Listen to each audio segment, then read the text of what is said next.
Ya, kembali di kabar petang. Saya mau ke Prof. Burhan. Prof. Burhan, kalau kita lihat real count saat ini 76%. Padahal sebenarnya ketika real count ini sudah terkumpul 70% pun, sisa 30% kurang ini juga belum tidak akan mampu mengejar ketertinggalan dua paslon lainnya terhadap paslon 02. Tapi hingga saat ini tampaknya belum ada selebrasi yang cukup meriah ya dari paslon 02 dan juga tim sesnya. Kalau dari Prof. Burhan sendiri, kenapa kemudian belum ada selebrasi hingga saat ini? Apa yang terjadi kira-kira di balik situ? Memang menurut aturan masih menunggu proses penghitungan manual KPU dan itu sebulan setelah proses pemilu dilakukan. Nah, menurut saya memang kita perlu memulai tradisi supaya masyarakat cepat move on terhadap hasil pemilu. Dan sebenarnya sudah pernah dilakukan pada saat Fauzi Bowo kalah dalam Pilkada DKI Jakarta melawan Jokowi Ahok tahun 2012. Saat itu Fauzi Bowo meskipun pahit mengalami kenyataan kalah, beliau dengan kesatria dan gentleman melakukan pidato kekalahan dan mengucapkan selamat kepada Jokowi Ahok. Dan hal yang sama diulang oleh Ahok ketika tahun 2017 Ahok kalah melawan Anies Sandi di putaran kedua. Ahok juga secara gagah berani mengucapkan selamat kepada Anies dan kemudian meminta Anies untuk tetap menjaga amanah dari warga Jakarta. Jadi di tengah sulitnya kita mencari contoh buat calon pemimpin yang sulit untuk menerima kenyataan kalah, ada contoh dalam tradisi politik kita di mana calon yang kalah mengucapkan selamat kepada yang menang. Nah, sayangnya itu tidak dilakukan oleh Mas Anies dan Mas Ganjar. Padahal keduanya pernah, seperti yang tadi Mas Hanta sebut, mengucapkan selamat dan merayakan kemenangan berdasarkan quick count. Apakah karena mereka meyakini adanya kecurangan pemilu, Prof? Dan Pilkada Jawa Tengah. Gimana?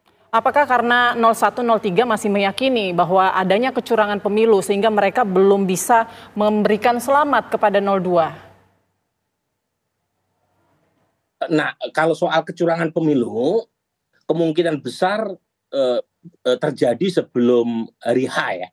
Karena waktu proses hari H kan sulit untuk melakukan kecurangan di tengah banyaknya pihak yang mengawasi. Kan ada banyak saksi, ada banyak pihak yang mengawasi proses pemilihan di hari H. Mungkin saja terjadi kecurangan, tetapi analogi dari Ulil Absor Abdallah menarik ya untuk kita bahas. Yaitu kemenangan Prabowo Gibran terlalu besar, 58%. Jadi bahkan kalau misalnya suara 01 dan 03 digabung sekalipun, itu selisihnya masih 16%, lebih besar suara yang diperoleh oleh 02. Jadi kalaupun toh misalnya terjadi kecurangan, itu ibarat curang itu suara najis, itu tidak akan bisa membatalkan 58% suara yang begitu telak diperoleh oleh 02. Jadi istilah Ulil, mungkin ada suara najis, tetapi sampai dapat 58% itu nggak mungkin kalau semuanya diambil dari kecurangan. Jadi kalau menurut saya sih bukan karena faktor teknis, tetapi lebih politis. Mengapa 01 dan 03 belum juga menerima kenyataan. Jadi lebih karena faktor non teknis ya. Karena kita tahu Mas Anies itu kan mantan bos saya di Lembaga Survei Indonesia. Jadi beliau itu mantan direktur riset Lembaga Survei Indonesia. Mas Ganjar, saya kira beliau cukup paham sekali bagaimana quick count dilakukan. Jadi ada persoalan non quick count, non metodologis yang menjelaskan mengapa keduanya belum juga mengakui kekalahan menurut hasil quick count. Sembari kita juga harus mengatakan, Putri, penghitungan manual memang belum selesai. Tetapi lagi-lagi karena masih menggantung, terutama sikap dari 01 dan 03, ya kita belum bisa move on dari hasil pemilu.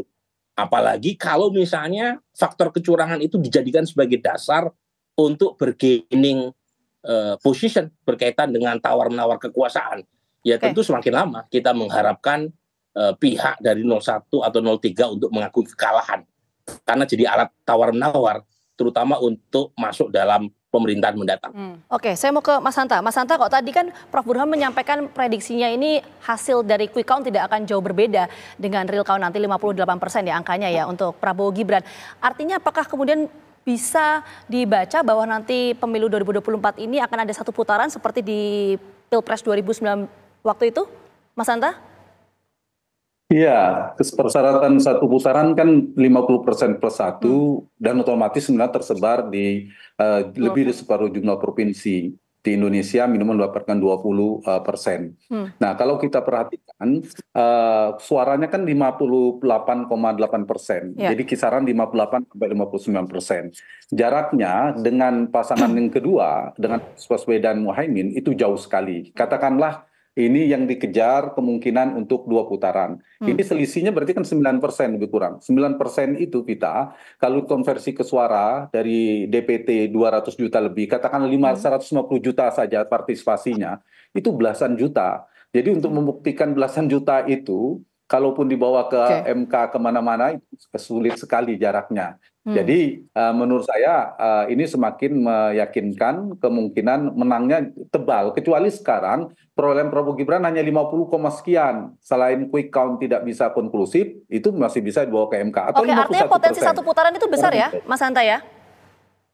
Bukan besar, menurut saya sudah dipastikan. Sudah dipastikan. Kalau berdasarkan quick count, satu putaran pelaksana Pilpres 2024 ini berlangsung hanya satu putaran karena ada satu kandidat di atas 50% plus satu. Dan Prabowo Gibran itu kalau kita buka tidak hanya berdasarkan real count, sudah bisa dibuka di quick count yang kita publish itu sama segala tracking dan indikator dan sebagainya. Itu memprediksi Prabowo Gibran menang kalau kami di 36 provinsi, hanya kalah di Aceh dan Sumbar.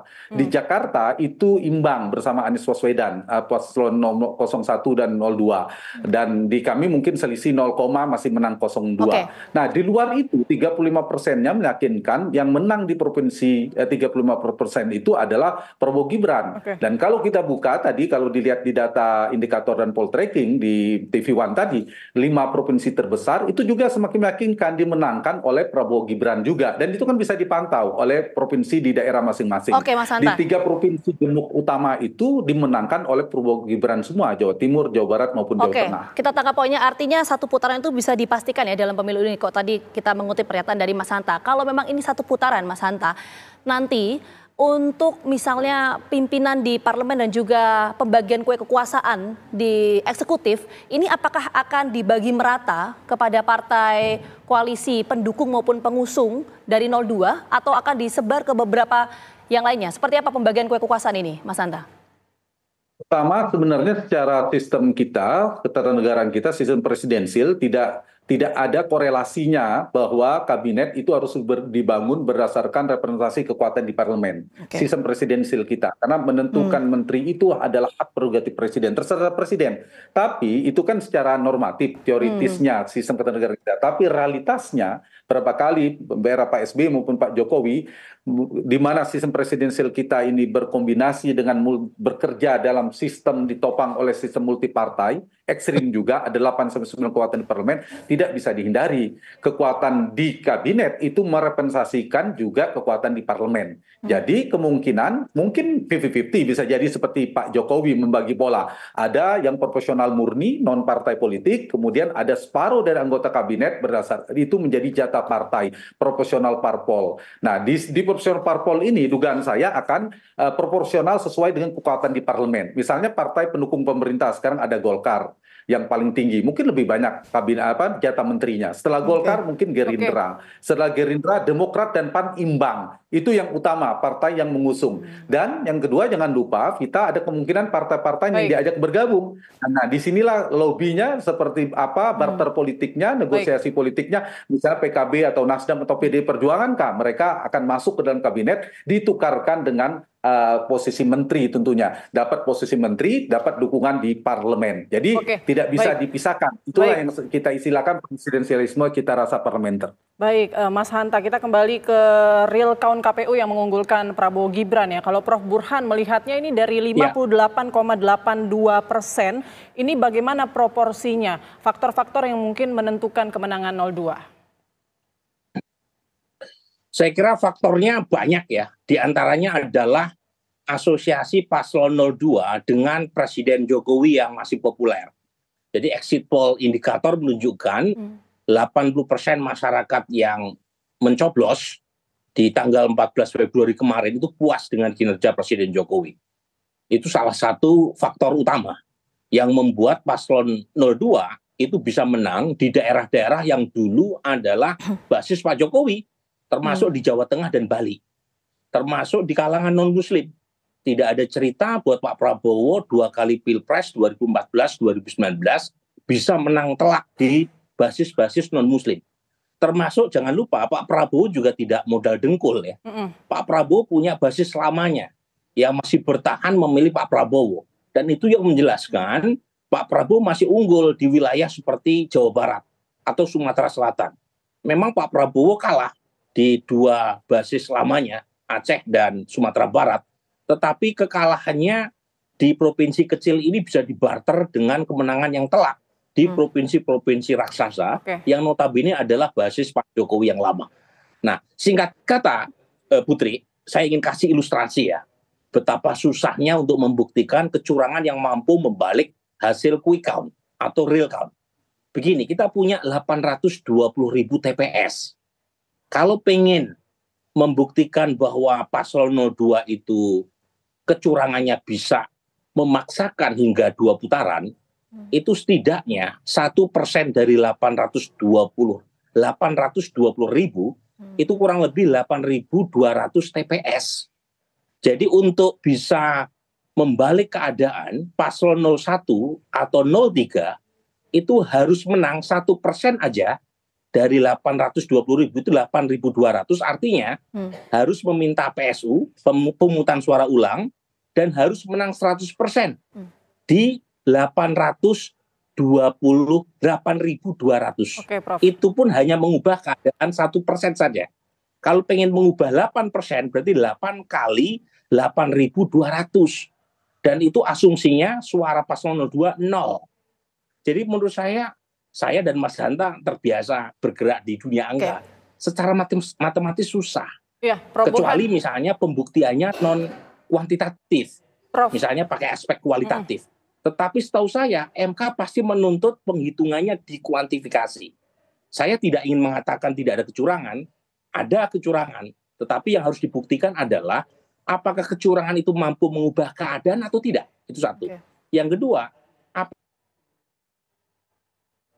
Prof. Burhan? Oke, nampaknya kita terkendala komunikasi dengan untuk dibuktikan.